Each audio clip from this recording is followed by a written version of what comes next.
ನಮಸ್ಕಾರ, ನಾನು ಮಹೇಶ್ ಶೆಟ್ಟಿ ತಿಮರೋಡಿ.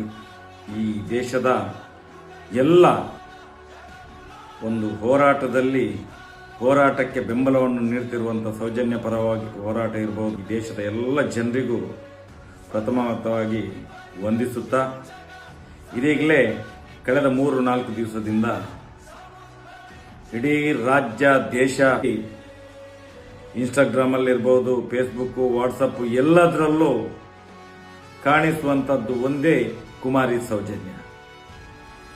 ಇದು ಕಳೆದ 13 ವರ್ಷದ ಹೋರಾಟದ ಫಲಶ್ರುತಿ.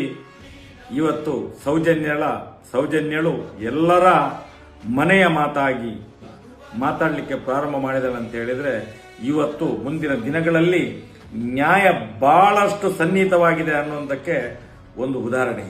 ಶಮೀರ್ ಅಂತ ಒಬ್ಬ ಹುಡುಗ ಒಂದು ವಿಡಿಯೋ ಮಾಡಿ ಬಿಡ್ತಾರೆ. ಅದರ ಬೆನ್ನಲ್ಲಿ ಏನಾಗಿದೆ ಅಂತ ಹೇಳಿದ್ರೆ, ಅವರಿಗೆ ಎಲ್ಲ ಈ ಅತ್ಯಾಚಾರಿಗಳ ಪರವಾಗಿ, ಈ ಕಾಮಂದರುಗಳ ಪರವಾಗಿರುವಂತ ಬೆದರಿಕೆ ಹೋಗ್ತದೆ.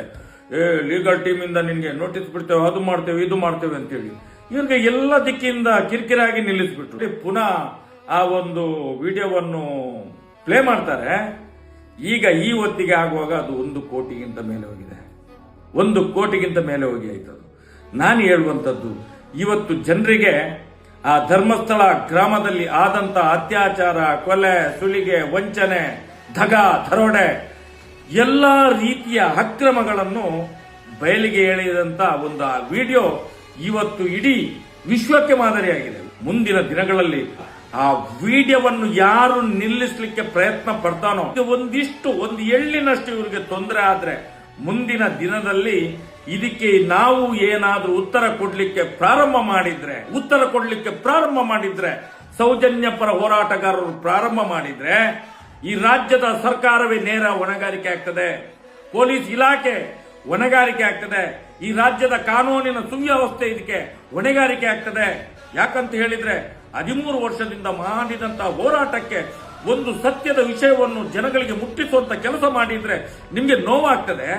ನಿಮ್ಗೆ ಹಸಿ 17 ವರ್ಷದ ಹೆಣ್ಣು ಮಗಳನ್ನು ಅತ್ಯಾಚಾರ ಮಾಡಿ ಕೊಲೆ ಮಾಡಿ ತಿಂದು ತೇಗುವಾಗ ನಿಮ್ಗೆ ನೋವಾಗ್ಲಿಲ್ಲ? ನಿಮ್ಗೆ ಪಾಪಿಗಳಿಗೆ ಅಮ್ಮ ಮೌನ ಮುಂದಿನ ದಿನಗಳಲ್ಲಿ ಕ್ರಾಂತಿ ಆಗ್ತದೆ. ಎಚ್ಚರ ಇರಲಿ. ಸತ್ಯ ಹೇಳಿದ್ರೆ ಕೇಸು, ಕೋರ್ಟು. ಮುಂದಿನ ದಿನಗಳಲ್ಲಿ ಯಾರ್ಯಾರು ಅತ್ಯಾಚಾರ ಮಾಡ್ತಾರ ರಸ್ತೆಯಲ್ಲಿ ಬಂದು ಖಂಡಿತ ಹೇಳ್ತಾರೆ ನಾವೇ ಮಾಡಿದ್ದು ಅಂತೇಳಿ. ನೋಡ್ಬೇಕಾದ್ರೆ ಎಚ್ಚರಿಕೆಯ ಕರೆಗಂಟೆ ಇದು. ಈ ಸಮೀರ್ MDಯ ಒಂದು ವಿಡಿಯೋ ಎಚ್ಚರಿಕೆಯ